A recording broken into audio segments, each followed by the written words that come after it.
안녕하십니까. 월간 부동산의 진행을 맡은 박성규입니다.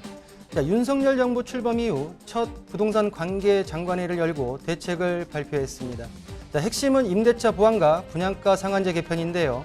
자, 금리 인상과 8월 전세 대란설, 그리고 원자재 가격 상승 등 불확실을 키우는 변수들이 즐비한 가운데, 자, 오늘 월간 부동산에서는 새 정부의 첫 번째 부동산 대책에 대해 이야기를 나눠보는 특집으로 준비했습니다. 자, 이번 정부의 발표가 시장엔 어떤 영향을 미칠지 시청자 여러분의 다양한 고민, 부동산 궁금증을 해결해드릴 대담회장을 펼쳐보는 시간 가져보도록 하겠습니다. 자, 스튜디오에 신세돈 숙명여대 경제학과 교수, 권혁중 시사경제평론가 모셨습니다. 자, 안녕하십니까? 반갑습니다. 네, 안녕하십니까? 자, 두 분과 함께 본격적으로 시작해보도록 하겠습니다. 첫 번째로 다뤄볼 키워드 먼저 화면으로 만나보시죠. 첫 번째 키워드 임대차 3법입니다. 자, 무거운 주제로 들어가기 전에 우리 교수님 지난 시간인 것 같아요. 전월세 시장 안정화 대책을 한번 여쭤봤을 때 임대인과 임차인에게 혜택을 주면서 물량을 좀 끌어내야 된다라고 말씀하셨죠. 네. 그 내용 하시면서 그때 문자라도 보내서 그 정책을 한번 나오게 만들겠다라고 하셨는데 저는 대책의 발표는 깜짝 놀랐습니다. 어떻게 따로 연락을 하셨나요? 아니, 그게 정답이고요. 네네. 임대인이 사실은 그 임대 시장에 그 키를 쥐고 있잖아요. 근데 그런 혜택이 없으면 5% 이내로 제한을 해야 할 이유가 하나도 없는 거죠. 그렇죠. 그런 면에서 정답은 물량이 많이 나와야 되고 임대인이 자발적으로 가격을 낮춰주는 쪽으로 혜택이 가도록 해줘야 되고, 만약에 제가 정책을 했다고 하면 5%가 아니라 안 올리면 혜택을 더 크게 주겠다. 예. 뭐 이렇게 차등을 해야 되는데 5% 일단 안에서만 움직이면 이제 양도소득세를 상당 부분 감면해 주겠다는 이제 정책이어서 반갑기는 한데, 아까도 이야기했지만 아예 동결을 하면 전 더 혜택을 줘야 된다는 것. 그 다음에 이 혜택이라는 게 양도할 시점에 나타나는 거거든요. 예. 양도를 안 하면 혜택이 없는 셈이에요. 그래서 양도할 생각이 없는 사람은 계속해서 자기 마음대로 올릴 가능성이 있다. 그런 면에서 실효성 차원에서 양도세를 팔 때 감면해 주지 않고 당장 임대인에게 혜택을 줄 수 있는 그런 다른 방안들도 전 그렇죠. 있었으면 훨씬 더 효과적이었을 거다. 저는 이제 기조 말씀드렸던 게 우리 교수님의 의견이 좀 반영된 것 같아서 예. 좀 기쁘다라고 좀 말씀드리고 싶고요. 예. 자, 이제 좀 무겁게 좀 들어가 보겠습니다. 네. 자, 그 6.21 대책을 보면 1세대 1주택에 대한 법령 개정안만 지금 대책 내용에 좀 들어가 있고, 이제 민주당에서 받을 수 있는 카드죠. 네. 그 외에 임대차 시장 안정화 방안 카드, 그리고 분양가 상한제에 대한 내용들을 보게 되면 시행 규칙과 시행령으로 정부가 자체적으로 할 수 있는 내용들이 굉장히 많습니다. 네. 결론적으로 우리가 누누이 얘기했던 대로 임대차 2법에 대해서 법 개정이 돼야 된다고 누누이 우리 평론가님 말씀하셨잖아요. 과연 임대차 2법, 3법에 대한 변화 시기 네. 어떻게 보십니까? 상당히 오래 걸릴 것 같다. 상당히 오래 걸릴 것 그리고 안 될 수도 있겠다. 음. 이런 생각을 많이 해봅니다. 일단 이번에 정부가 발표했던 6.21 대책 같은 경우는 시간이 좀 쫓겼죠. 그렇죠. 당장 이제는 임대차 대란에 대한 이슈들이 있는데 일단은 개정하기에는 시간이 너무 없고, 그래서 이제 시행령 개정을 통해서 사실 시행령 수칙을 통해서 사실 이렇게 좀 대책을 마련했는데, 근데 사실 지금 보면은 임대차 입법에 이제 개정이 돼야 된 부분은 여소야대 지금 상황에서는 굉장히 힘들고요. 무엇보다 지금 현 정부도 이해가 딱 맞아 떨어졌습니다. 왜냐하면 부동산 시장을 좀 잠재워야 될 필요가 있는데 자칫 이 개정에 들어가게 되면은 또 부동산 시장에 또 뛸 가능성이 있기 때문에 뭐 지금의 현 정부도 이해가 맞고요. 또한 지금의 야당인 민주당 입장에서도 사실 자기네 그 정책들을 부정할 수 없는 부분이 있기 때문에 이것도 이해가 맞아서 아마 임대차 입법에 대해서는 개정 사항은 굉장히 좀 시간이 오래 걸리지 않을까라고 생각해 보겠고요. 무엇보다 지금 공공요금이 굉장히 많이 오르고 있습니다. 그래서 정부가 사실 국민들의 그 지지라든지 인기를 잃을 만한 정책들은 더 이상 하지는 않을 것 같아요. 그러다 보니까 임대차 입법에 대해서 어느 정도 개정에 대한 요구는 있지만은 그래도 전월세 안정화를 위해서는 필요하다고 지금 인식을 하고 있는 것 같거든요. 그래서 상당한 시간이 오래 걸리지 않을까 생각을 해보겠습니다. 상당한 시간 오래 걸리겠다. 그 교수님 제 질문을 드리려고 했는데 임대차 2법을 안 거린다는 상태에서 전월세 시장의 안정화가 쉽지 않다라는 얘기가 있습니다. 그리고 또 시장의 어떤 분위기가 목맨 소리가 나오고 있고요. 과연 지금 현재 여소야대에서 지금 임대차 2법에 대한 개정 아니면 폐지에 대한 논의는 인식은 하고 있는데 과연 불가능할까요?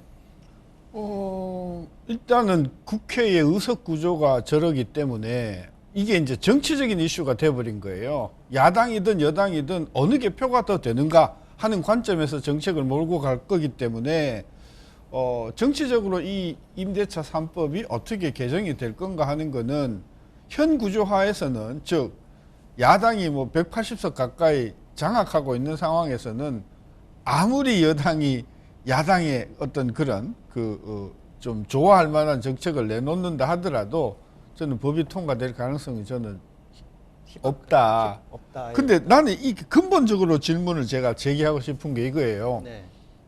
계약갱신권 뭐 그렇다 쳐요. 계약갱신권. 근데 더 중요한 법이 5%잖아요. 그렇죠. 그죠? 그럼 5%면 만족하나? 제가 데이터를 보면요. 2018년도 전세 가격 증가율이요. 0.1%였어요. 2018년. 19년이 0.1, 19년은 마이너스였어요. 20년도 0%였어요. 전국의 전세 가격. 그러니까 통상적으로 보면 전세 가격이 아예 안 오른 적이 되게 많았어요. 근데 급등한 게 몇 년 전 이야기잖아요. 그렇죠. 그러다가 5%로 묶어놨단 말이에요. 근데 만약에 실제 가격이 예를 들면 4.5% 떨어지면 그거는 그럼 박수 칠 일인가?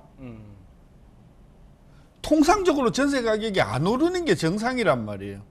근데 지금 5%는 왜 그게 중요하냐? 이게 막 10%, 8%막 올라가니까 그걸 5%로 묶어서 했는 건데 시장이 안정이 되면 그래서 5% 안으로 떨어지면 모든 사람이 다 혜택을 받네? 안 올라간 거니까? 그럼 그때 가서는 5%를 또 4%나 3%로 또 낮춰야 될 거 아니에요. 그런 면에서 이 지금 5%라고 하는 게 이게 맹점을 가지고 있다는 거야. 그러니까 서민들의 입장에서 보면 5% 상승도 굉장히 많이 오른 거예요. 근데 예년에 몇 년 전에 이게 막 10%로 오르니까 아이고 5%로 끌어내리자 해서 억지로 5%를 3법을 만들었는데 시장이 이제 시장 가라앉습니다. 금리 올라가죠. 부동산 가격 안 올라가죠. 그죠? 금리 올라가면 당연히 전세 가격도 이게 상승률이 떨어질 텐데 그때는 그럼 5% 그대로 끌고 갈 건가?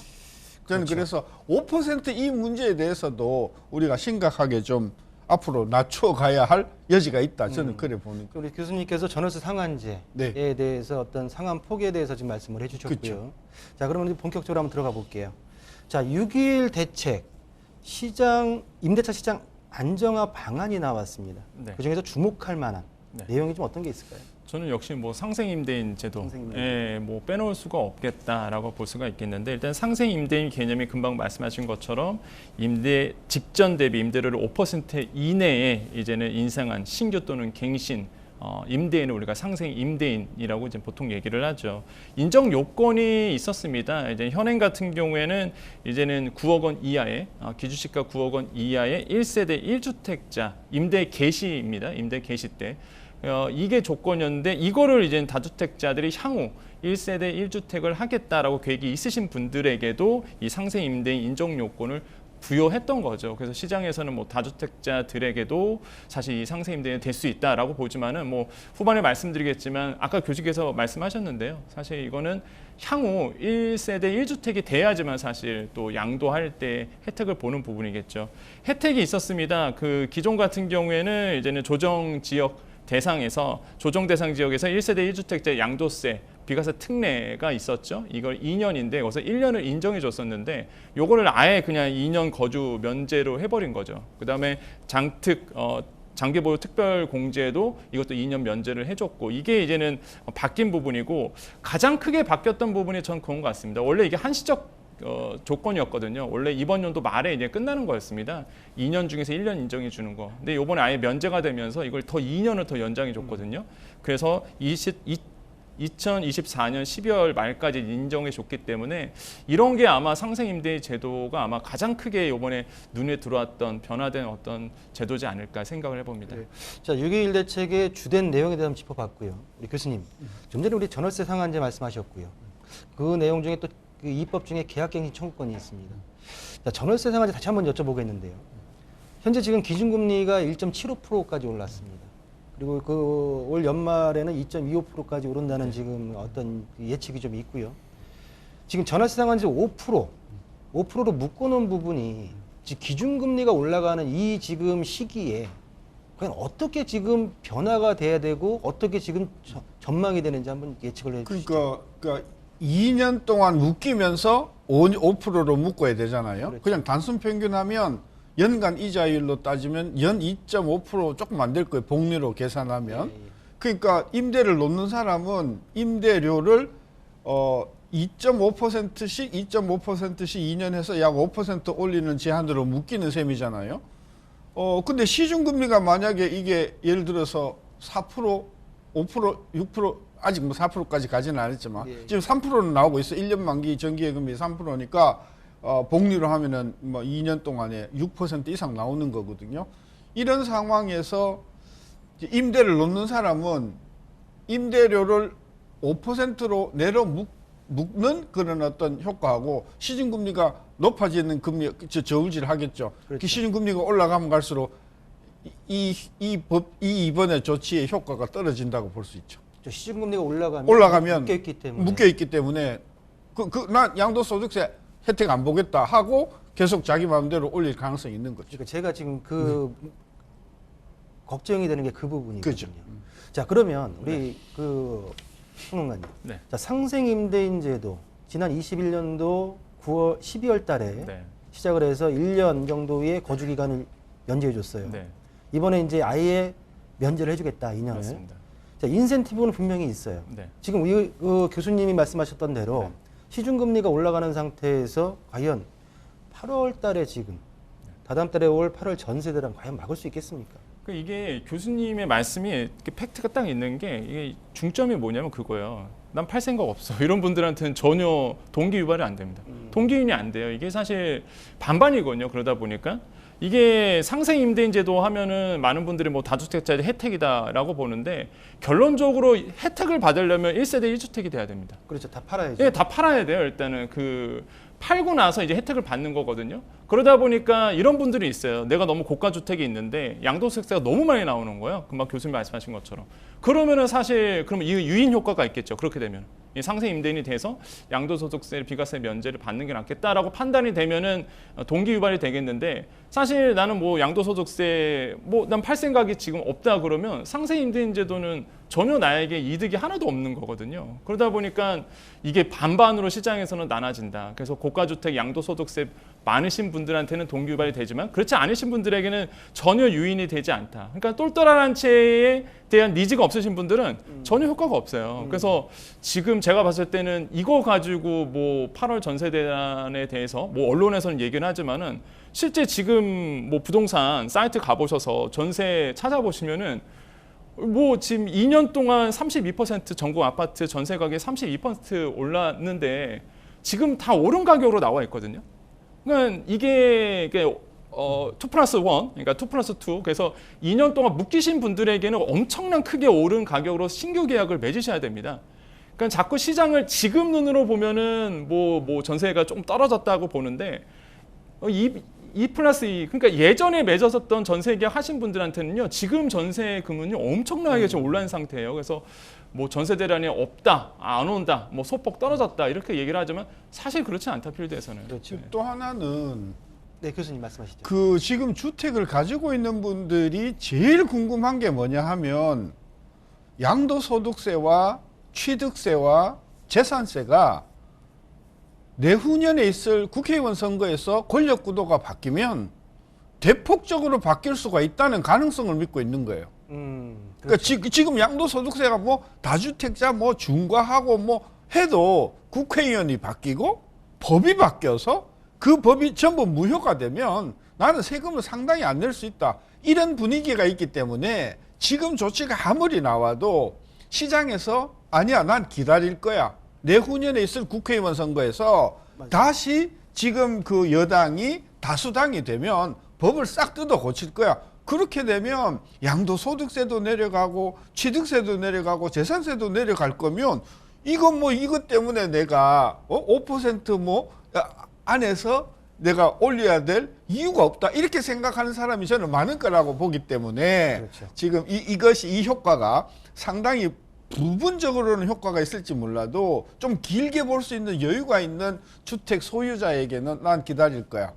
정부가 바뀌고 국회의 다수당이 바뀔 때까지 기다릴 거야. 이렇게 돼버리면 우리 좀 효과가 교수님께서 없다는 좀 거죠. 시장의 어떤 만연해 있는 어떤 그 분위기를 좀 말씀해 그죠. 주셨고요.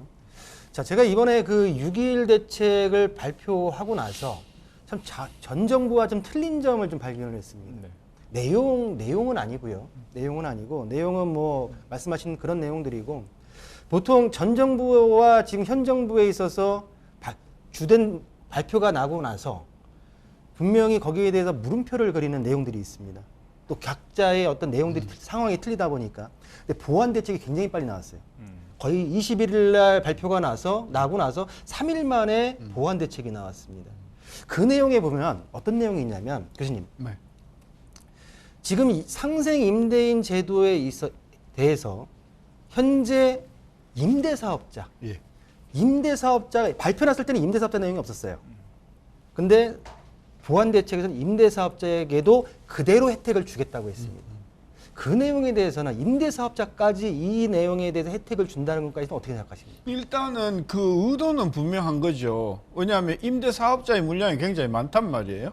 그러니까 그분들에게도 혜택을 줘야만 많은 물량이 나올 거라는 기대 때문에 저는 그랬다고 보는 건데, 여전히 이게 실제 8월 9월 달 전세 가격에 눈에 띌 만큼 안정화를 가져올 것이냐 아닐 것이냐는 예. 전체 시장에서 그 임대사업자의 물량과 개인 소유자의 물량이 어느 정도 상대적으로 큰가 하는 것하고, 개인 사업자가 이 앞으로 법이 바뀔 수 있는 가능성에 대해서 기대를 하고 5% 나는 그 상관 안 받겠어. 양도소득세 난 어차피 안 팔 거야. 이렇게 돼버리면 상당히 파격적으로 가격을 올릴 수 있지 않겠습니까? 그렇죠. 저는 그런 면에서 이번 대책의 효과는 8월 9월 지나가 봐야 알 수 있는데, 지금 대세가 뭐냐면 그 전세를 놓는 사람들이 전세를 기피하는 거예요. 워낙 물론 금리가 오르긴 하지만 상당히 낮은 상황에서 돈을 굴려봤자 여러 가지로 혜택이 상당히적으로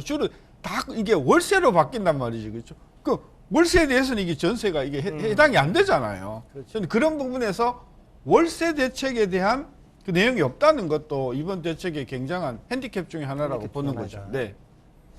자, 우리 그 전반적으로 우리 교수님께서는 안정화에 부정적인 말씀을 네. 하셨습니다. 자, 우리 평론가께서도 일단 6.21 대책에 대한 내용을 다 훑어보셨을 텐데요. 네.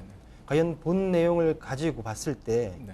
전월세 시장의 가격 안정화 그리고 물량이 과연 이끌어질지 어떻게 보십니까? 좀 희박하죠. 사실 조금 영향력은 덜하다. 시장에서 요구했던 것보다 상징성이 좀 덜하다라고 생각을 해보겠는데, 물론 긍정적인 건 있습니다. 금방 앵커님 말씀하신 것처럼 사실 좀 변화된 부분은 미리 좀 예고를 하고 있다는 거죠. 그 국토부 장관도 계속적으로 언론 보도를 통해서 기자간담회를 통해서 앞으로 이런 걸 할 거야, 저런 걸 할 거야라고 시장이 이제 시그널을 내비치고 그걸 또 바로 실행하고 있고, 이런 점들이 전 정부와 좀 다른 모습들을 보여주고 있어서 긍정적인데, 일단 이번 6.21 대책 같은 경우에는 이제 시간에 좀 쫓긴 부분이 있다 보니까 그렇게 시장의 안정화에는 영향을 주지 않을 것이다. 그러다 보니까 이제 보완 대책을 몇 가지가 냈습니다. 뭐 대표적인 게 월세 세액공제 확대 부분인데, 그러니까 월세 세액공제, 그 다음에 이제는 대출금에 대해서 임차 보증금 원리금에 대해서 소득공제 부분, 이 두 가지 부분은 저는 좀 눈에 띈다라고 말씀을 드리겠는데, 월세 세액공제 같은 경우에는 총급여 7천만 원 이하이신 분들에게 한 10%, 그 다음에 5,500만 원 이하이신 분들에게 12% 정도가 기본적으로 지금 이제는 세액공제가 들어가는데, 이거를 이제는 각각 12에서 15% 이렇게 올려놨거든요. 그러다 보니까 세액공제 부분이 조금 더 이제 많아지는 부분, 그래서 월세에 사시는 분들에게 조금 더 이제는 좀 부담금을 좀 낮춰주려고 하는 모습들도 눈에 왔고요. 또한 임차보증금 원리금 이제 소득공제 부분입니다. 이게 원래 한 300만 원이었단 말이죠. 300만 원 안에서 40% 소득공제인데 요걸 이제 400만 원으로 이제 늘려놨습니다. 그래서 공제 한도를 늘려놨기 때문에 임차보증금, 그러니까 전세 사시는 분들에게도 아무래도 부담감 좀 낮춰주려는 모습들. 그러니까 아이러닉한 거죠. 그러니까 직접적인 어떤 뭐랄까 혜택이 없다 보니까 이런 공제 부분을 통해서 아무래도 그런 상쇄시키려 하는 모습들을 보여왔기 때문에 이런 점들은 좀 눈에 띄고 긍정적이다라고 생각을 해보겠습니다. 그래 두 분 내용을 들어보게 되면은 현재 그 이번에 발표됐던 전세 시장의 안정화 대책 좀 미흡한 부분으로 좀 귀결이 되고요. 자, 첫 번째 이슈 마지막 질문으로 한번 드려보겠습니다. 자, 전세 안정화 대책과 함께 분양가 상한제에 대한 내용이 발표가 됐습니다. 자, 과연 분양가 상한제에 대한 개편안 발표, 앞으로 분양가의 안정화 그리고 공급 확대의 방향은 어떻게 보십니까? 뭐 일단은 내용을 떠나서 제가 그 발표를 보니까 이게 주택법을 개정해야 되는 게 필요하더라고요. 그렇죠. 이번에 발표에는요, 법을 개정해야 되는 부분이 많다는 거를 정부가 스스로 그 밑에다가 추진 요건에다가 다 써놨기 예. 때문에 그런 게 너무 많아요. 이게 분양가 상한제도 상하이제 수정도 이게 주택법을 개정해야 되는 거기 때문에 이게 개정이 될까? 일단 이 문제를 우리가 해결하고 넘어가야 되는 문제다. 저는 그걸 그 말씀드리고 싶고, 그 다음에 뭐 그 여러 가지 실거주 의무라든지 이런 것을 고치는 것은 뭐 테크니컬한 문제라서 어쨌든 중요한 문제는 이게 법이 개정이 될까? 저는 그 부분이 저는 오히려 더 중요한 문제다. 예.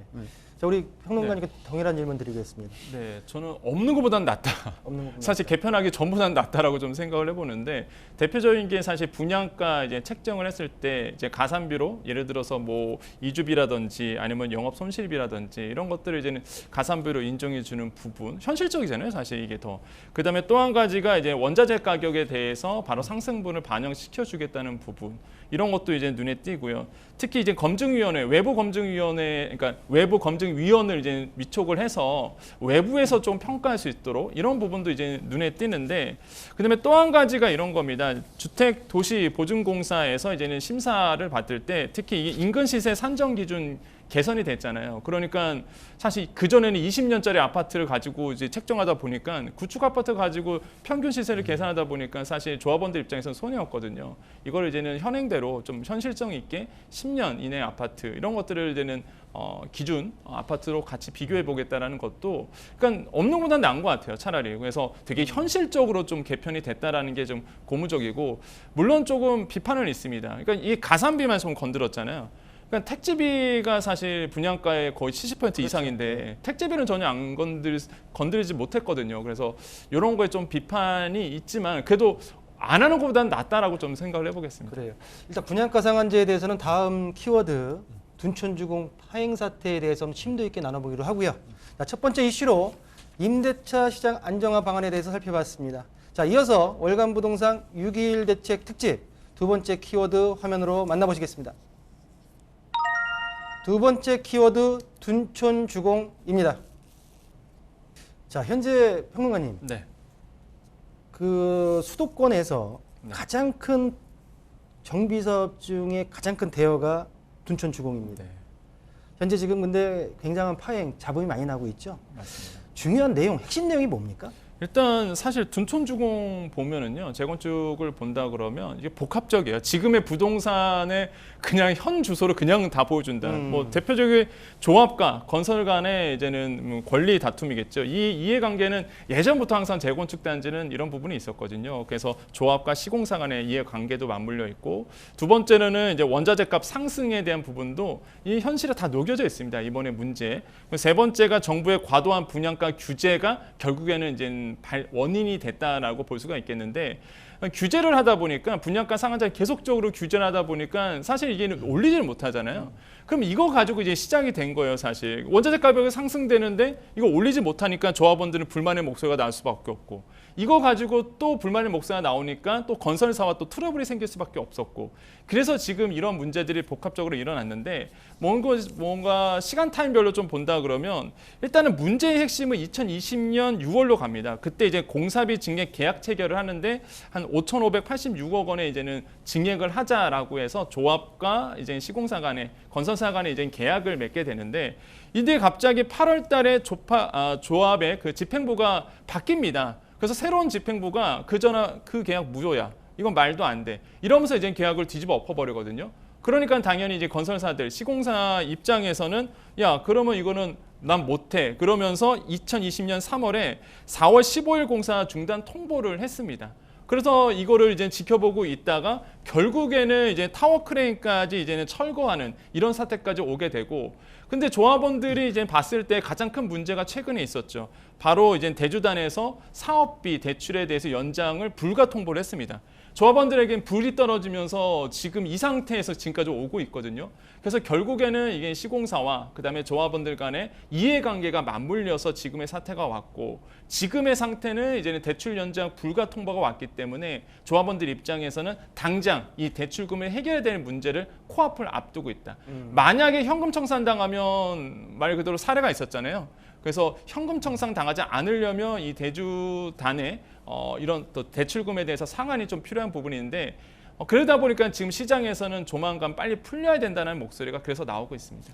그래요. 일단은 지금 둔촌주공 파행 사태에 대해서 핵심 내용에 대해서 또 과정까지 쭉 알아봤고요. 자, 교수님. 자, 조합과 시행사 측에서의 파행 사태로 지금 공사가 중단됐습니다. 지금 서울시와 특히 또 국토부에서도 나서서 지금 이제 중재를 하고 있는데요. 그 내용 어떻게 해야 좀 풀릴 수 있을까요?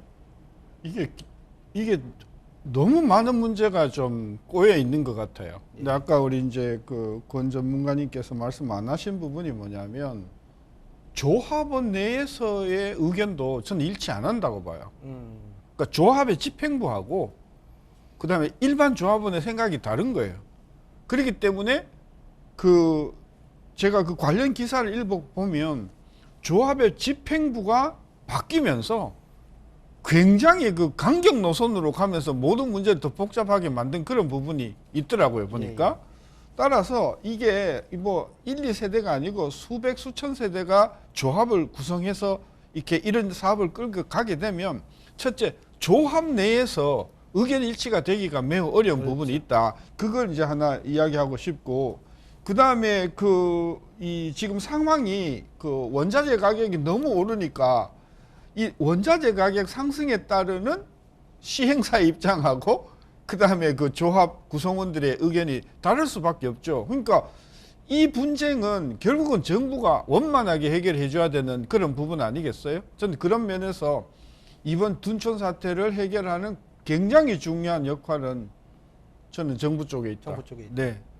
그게 시가 될 수도 있고 또 교통부가 될 수도 있겠는데, 그렇죠. 정부의 역할이 저는 좀 적극적으로 이 문제를 해결해 주도록 해야 된다고 보는 거죠. 자, 우리 교수님도 정부의 어떤 역할이 필요하다고 말씀하셨습니다. 네. 서울시도 지금 중재 방안을 내놓고 있는 것 네. 같고요. 국토부도 뒷짐만 지고 있지는 않는 것 같아요. 네. 어떻게 지금 움직이고 있습니까? 일단 서울시가 이제 중재안을 마련했는데 조합이 그거를 이제 나중 가서 이제는 받아들이겠다 했습니다. 근데 이제 시공단에서는 아직 미지근한 이제 표정을 보여왔고, 그러다 보니까 사실 조합에서 수락하기 어려운 그 서울시의 중재안을 받아들였기 때문에 좀 빠르게 진행이 될 거다라고 시장에서는 이제 예측을 하고 있었는데, 갑자기 아까 말씀드렸던 대주단 문제, 그러니까 대출 연장 통보가 들어와서 지금 아까 교수님 말씀하신 것처럼 조합원 내에서도 정상화위원회라는 데가 있죠. 그래서 정상화위원회가 현 집행부와 약간 대척 관계에 있는데, 그래서 지금 정상화위원회에서 이런 얘기를 합니다. 대출 만기 연장이 지금 조합원들한테 가장 큰 이슈거든요. 이거 만약에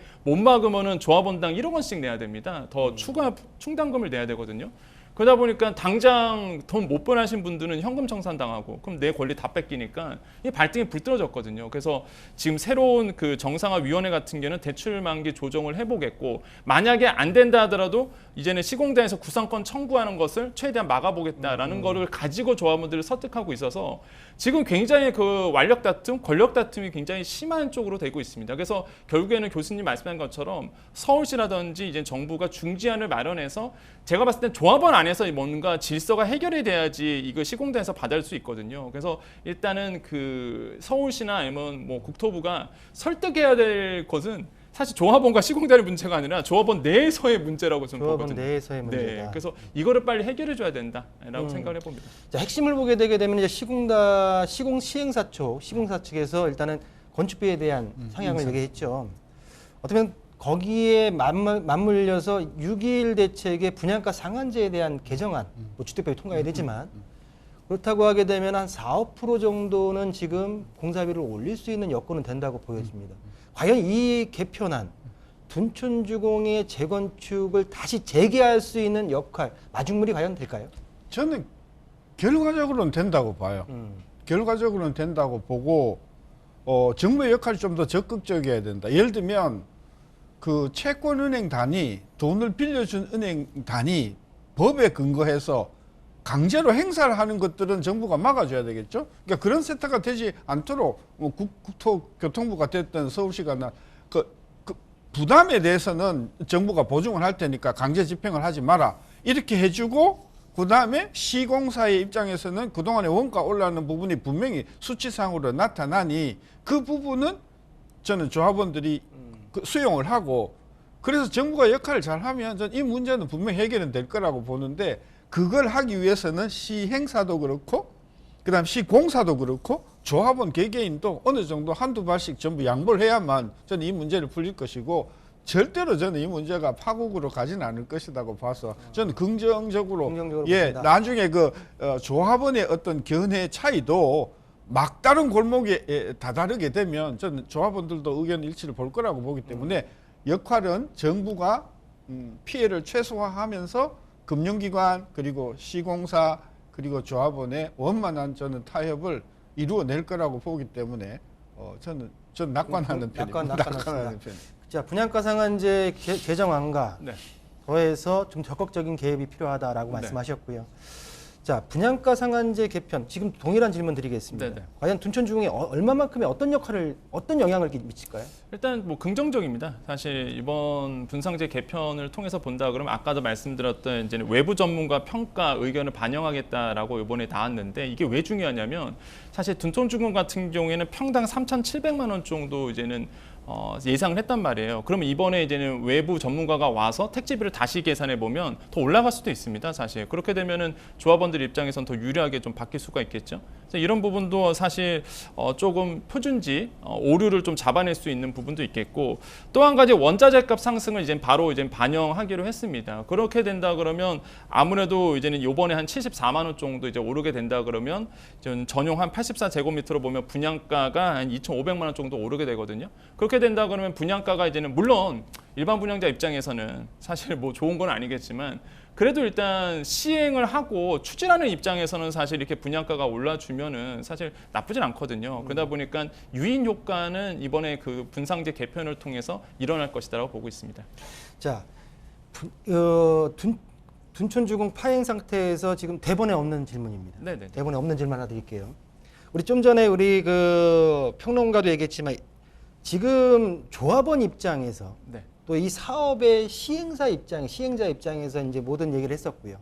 그럼 과연 일반 분양자, 이 지금 둔촌주공 기다리고 있는 일반 분양자 입장에서 한번 생각을 해보겠습니다. 기존에 지금 분양가 상한제 개편안으로 해서 한 건축비가 한 4, 5% 정도 오르고요. 또 아까 말씀하셨던 분양가 책정에 있어서 20년의 기간 내에 어떤 물건이 아니라 10년 내로 땡겨버렸어요. 그럼 그 내용으로 본다 하더라도 분양가는 그 요인으로 더 오를 겁니다. 제가 볼 땐 적어도 한 7, 8% 이상은 오를 것 같은데 과연 이런 내용들이 일반 분양을 기다리는 분들한테는 솔직히 악재거든요. 근데 그 내용은 어떻게 보십니까? 근데 그 둔촌 주공 아파트만 분양가 원가 상승으로 올라가는 게 아니고 다른 기회의 아파트들도 다 같이 올라가는 거니까. 그렇죠. 네. 현재 지금 서울의 분양가 상한제가 걸린 지역이 309개 동이고요.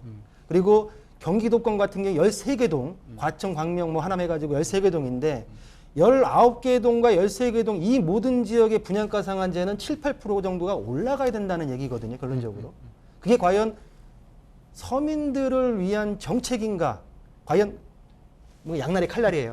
물건은 나올 수 있지만은 분양가에 있어서는 뭔가 서민들이 받을 수 있는 없는 부담감이 있을 수 있을 것 같은데. 일단은 지금 우크라이나 사태 이후로 이제 건설 자재값이 다 올랐기 때문에 그 분양가 상한제 적용을 받는 아파트든 안 받는 아파트든 그 건축비 자체가 올라가는 거니까 일반 분양자 입장에서는 저는 그거는 그냥 좀 받아들일 것 같은데요. 다 올라가니까. 저는 그래서 이번 사태 때문에 특별히 일반 분양자가 저는 불리해진다고 저는 생각하지는 않고요. 저는 그래서 그 문제는 별로 심각한 문제가 아닐 것이다. 네. 우리 평론가님 어떻게 생각하십니까? 네. 일단 분상제 개편이 왜 들어왔냐를 보셔야 됩니다. 일단 일반 분양을 안 하거든요. 지금 사실 왜냐하면 분상제 개편 할 거야라고 이제 시장에 던져놓은 상태고 기다려야지. 지금 뭐 조합 입장에서는 뭐 개편된다는데 이건 개편되고 나서 들어가야 되니까 물량이 안 나오잖아요. 그래서 이제는 정부가 하반기에 할 거를 이제 6월달에 땡겨서 이제 발표를 한 거겠죠. 그래서 물량을 내보이기 위해서 지금 분상제 개편이 이제 들어간 이제 상태고 그러다 보니까 뭐 양날의 칼이라고 말씀하신 게 정확할 것 같은데 일반 분양자 입장에서는 어쩔 수 없습니다. 뭐 가만히 있자니 물량이 안 나오니까 더 가격은 뛸 것이고 그렇다고 이제 분상제 개편에 들어가서 일반 분양가가 뭐 지금 정부에서는 4%라고 얘기를 하지만은 뭐 시장에서는 4%를 얘기하지만 필드에서 또 깊숙이 있는 분들한테는 정말 말씀하신 것처럼 7% 이상 올 수도 있다는 얘기가 나오거든요. 그러니까 그거는 감안할 수밖에 없는 상황이다라고 저는 생각을 해봅니다. 전반적으로 두 분의 의견, 그 일반 분양자까지 한번 나눠봤습니다. 자, 두 번째 이슈로 둔촌주공 재건축 중단 사태와 그 해결 방안에 대해서 살펴봤습니다. 자, 이어서 월간 부동산 6.21 대책 특집 마지막 키워드 화면으로 만나보시겠습니다. 키워드 세 번째입니다. 하반기 전망입니다. 자, 이제 하반기 2022년도 하반기가 시작됐습니다. 여러 가지 이제 부동산 정책들이 현 정부에서 나왔고 이제 하반기를 전망할 시점이 된 것 같아요. 자, 먼저 그러면은 6.21 대책 중에서 못 건드렸던 부분이 있습니다. 전세 보증금이 올랐기 때문에 그만큼을 보증금을 좀 총액을 올려주겠다라는 대책이 나왔었죠. 네. 과연 지금 금리 인상, 금리가 지금 발이 안 보일 정도로 좀 오르고 있습니다.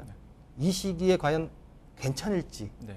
염려되는 점은 없는지 한번 판단해 보시죠. 근데 어쩔 수가 없는 것 같아요. 지금 대표적인 게 금방 말씀하셨던 버팀목 전세자금 대출을 이제 한도를 늘려주고 보증금 규모를 좀 늘려주는 부분이 이제 발표가 되면서 사실 실수요자 입장에서는 환영할 일이겠죠.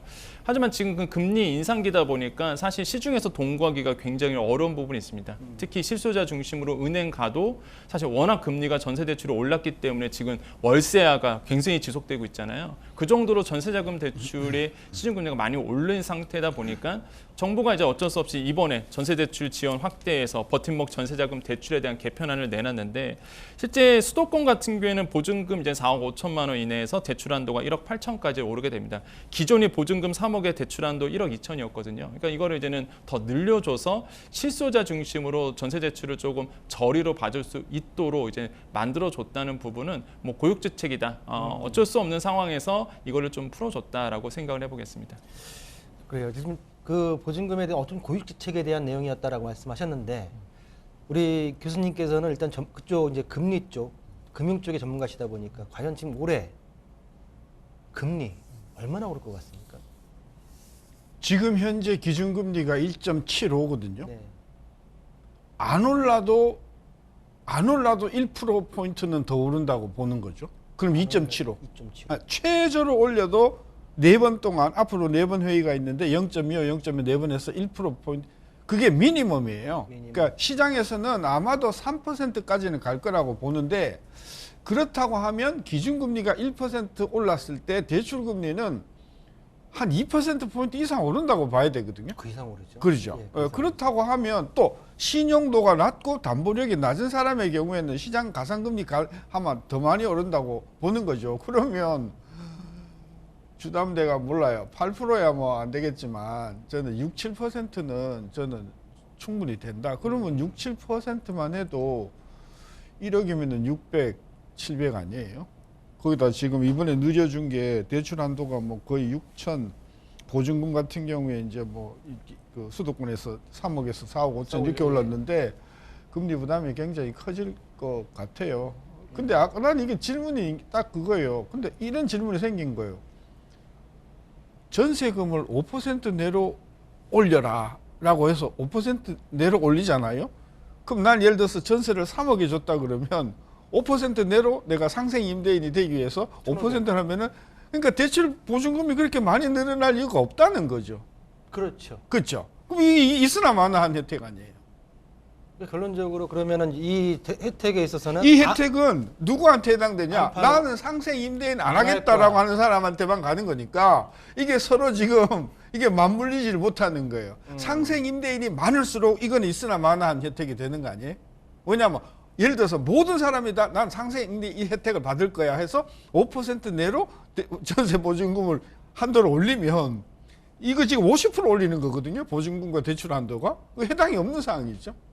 그러니까 이 경우는 언제 혜택이 되냐면 모든 사람이 난 상생인데 혜택 안 받을 거야. 이런 상징적인 관점이 있어서 이 부분은 효과가 있을지 없을지는 시장에서 몇 달 지나가 봐야 저는 이 문제가 대두가 될 것 같아요. 상생 임대인 제도와 지금 전세 대출금 확대에 대해서 좀 연관시켜서 말씀해 주셨고요. 네.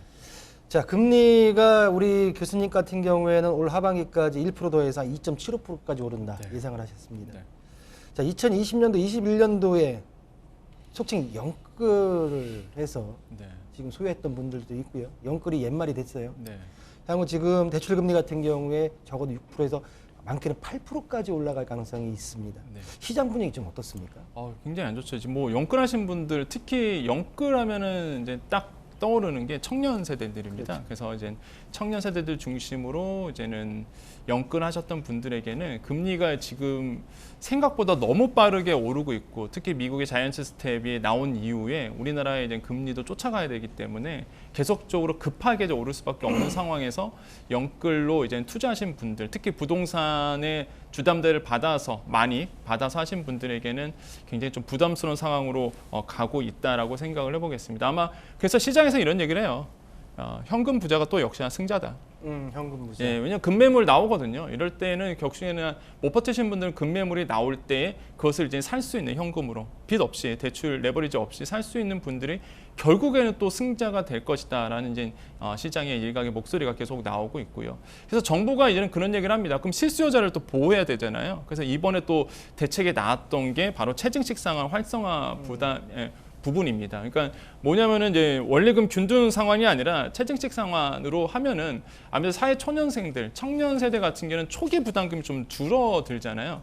그래서 이제는 정부가 40년짜리, 저는 솔직히 40년짜리 장기 대출 주담대 나온 거 보면서 예전에 나왔지만은 야, 이게 40년 언제 갚나 이런 생각하는데 근데 대부분 40년 동안 끌지는 않잖아요. 대부분 이제는 살다가 또 이사를 가시기 때문에 그래서 이제 체증식 상환 방법이 이번에 이제 40년짜리가 이제는 정부가 내놨다라는 부분 이런 부분이 조금 사실 사회 소년생 입장에서는 좀 유리해 보인다.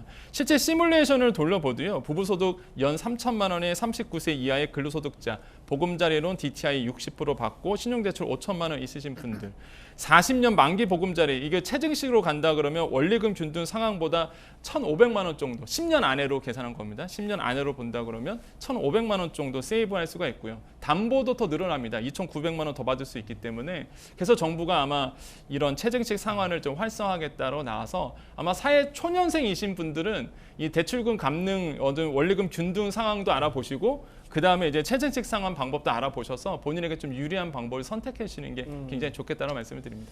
그래요. 지금 이제 금리가 올라가는 이 시기에 우리 그 평론가께서는 이번 대책에 비교해서 좀 청년들에게 유리한 어떤 정책들을 말씀해 주셨고요.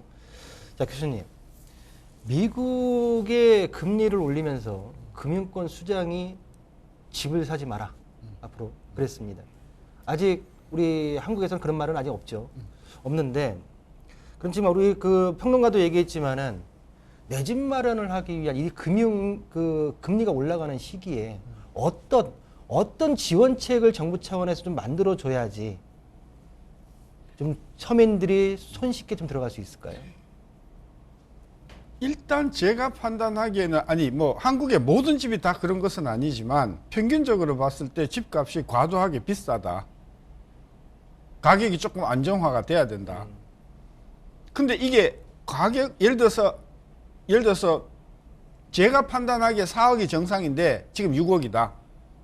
그러면 정책 수단을 동원해서 순식간에 4억으로 정상 가격으로 끌어내리면 그게 또 아우성이 터지고 뭐 엄청난 피해를 보잖아요. 그렇죠. 그러니까 정부가 해야 할 일은 뭐냐면 6억의 가격을 떨어지지 않고 한 5년 10년 가게 해서 향후에 정상 가격이 6억이 되도록 안정화하는 방법이 저는 중요하다고 보거든요. 아까도 제가 잠깐 이야기했지만 우리나라 그 가격 그 동향을 보면 정상적인 상황이라는 게 가격이 안 오르는 거예요. 네. 근데 지난 몇 년 동안 너무 많이 올랐잖아요. 뭐 30%씩 오르고 그랬잖아요. 전년 동비로. 따라서 주택시장 가격을 정상화한다는 거는 1, 2% 인상 범위 내로만 끌어내리면 우리가 그동안 고민했던 모든 문제들이 저는 해결이 된다. 저는 그래서 어떻게 하면 주택 가격의 상승률을 마이너스가 아니라 0%에 수렴하도록 정부가 서둘러 정책을 하는가. 저는 그게 가장 중요하다고 봐서 아까 집을 언제 사야 되냐. 지금은 너무 가격이 비싸다. 그러니까 지금은 사지 마시라. 그리고 금리도 올라갈 거기 때문에 경기도 나빠질 거기 때문에 지금 직장이 있어서 아니 나는 그래도 난 서둘러 살 거야. 왜? 우리 선배들은 부동산은 절대로 배반 안 한다 하더라. 저는 사면 진짜 이번에는 배반 당할 것 같아요. 그래서 한 2, 3년만 좀 참으시면 저는 주택 가격이 안정이 되면서 여러 가지 세제라든지 이런 것들이 저는 그래서 조금 기다리십시다. 저는 그렇게 한 2년 정도는 기다려 보십시다. 자, 그 정부의 정책을 보게 되면 지난 정부에 이제 규제 지역으로 많이 지정을 했어요. 근데 현 정부에서 물가 상승률 대비 부동산 가격 상승률을 봐서 현재 지금 지정되어 있는 조정 대상 지역을 풀어주겠다라는 내용이 지금 다 담겼습니다. 얼마만큼 풀릴까요? 저는 정답은 다 풀어야 된다고 봅니다. 된다. 왜? 주택 가격이 안 오르면 조정 지역으로 선정해야 할 이유가 없지 않습니까? 저는 그래서 그리고 우리가 역설적으로 조정 지역으로 묶으니까 가격이 더 뛰었단 말이에요. 저는 그런 면에서 이 조정 지역 획정은 가능한 빠를수록 좋다. 저는 그래서 뭐 이번에 보니까 6월 말에 나온다고 6월 말인데 벌써 그죠? 전 조만간 과감하게 몇몇 개의 지역을 빼고는 전 전폭적으로 다 일단 풀어주는 지금 게 뭐 시장에서 나오는 얘기는 지방 일부 지방 뭐 전부와 수도권 일부 외곽 지역을 좀 얘기가 나오고 있는데 자 그러면 이 조정 대상 지역을 풀었을 때에 네. 과연 6.21 대책과 맞물려서 전세 물량, 전세 시장의 안정화 네. 늘어나면서 안정화가 될까?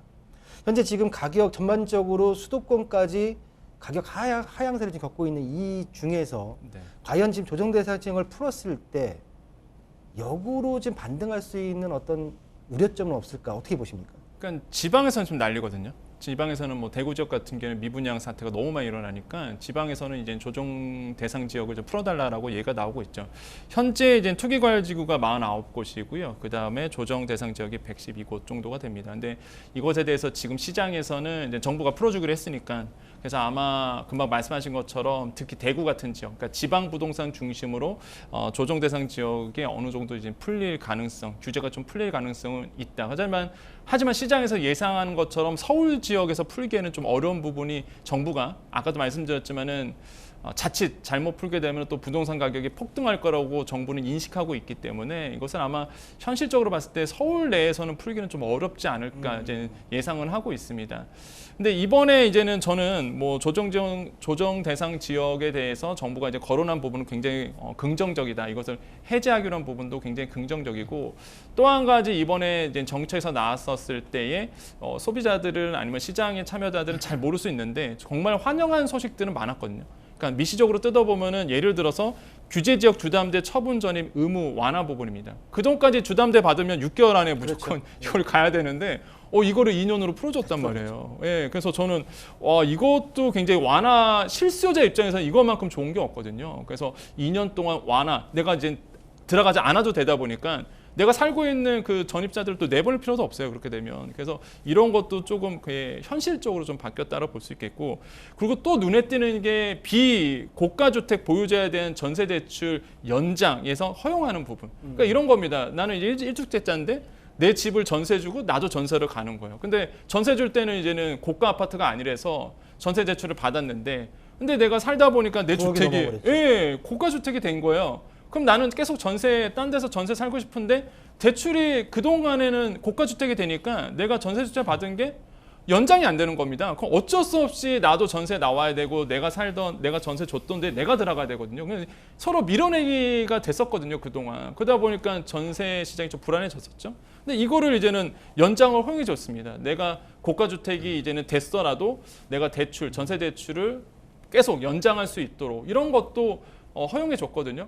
그러니까 정책들을 좀 요번에 나왔던 뜯어보면은 뭐랄까 되게 현실성 있는 정책들이 많아요, 사실. 그래서 정부가 뭐 어떤 정치 논리적인 것을 떠나서 정말 시장 중심으로 뭔가 시장을 파악하려고 노력을 하고 있고 현실적인 어떤 반영들에 대해서 굉장히 고민을 많이 했구나라는 어떤 시그널을 일으킵니다. 그래서 이런 부분을 조금 응용을 하셔서 이제 실수요자 중심으로 꼭 이번에 원하는 어떤 뭐 투자하시는 분들은 투자가 될 수 있겠고 또한 실소자 중심에는 뭐 내 집 마련도 될 수 있겠고 그래서 정부의 정책을 잘 반영을 해서 좋은 결과 얻으시기를 좀 희망해 보겠습니다. 윤석열 정부는 6.21 대책을 발표하며 전월세 시장 안정화를 위한 임대차 보완 대책과 함께 분양가 상한제 개편을 통해서 공급을 늘리겠다는 굳은 의지를 보였는데요. 과연 이번 대책으로 세입자, 집주인이 모두 상생할 수 있을지를 기대해보면서 오늘 이 시간을 마무리하도록 하겠습니다.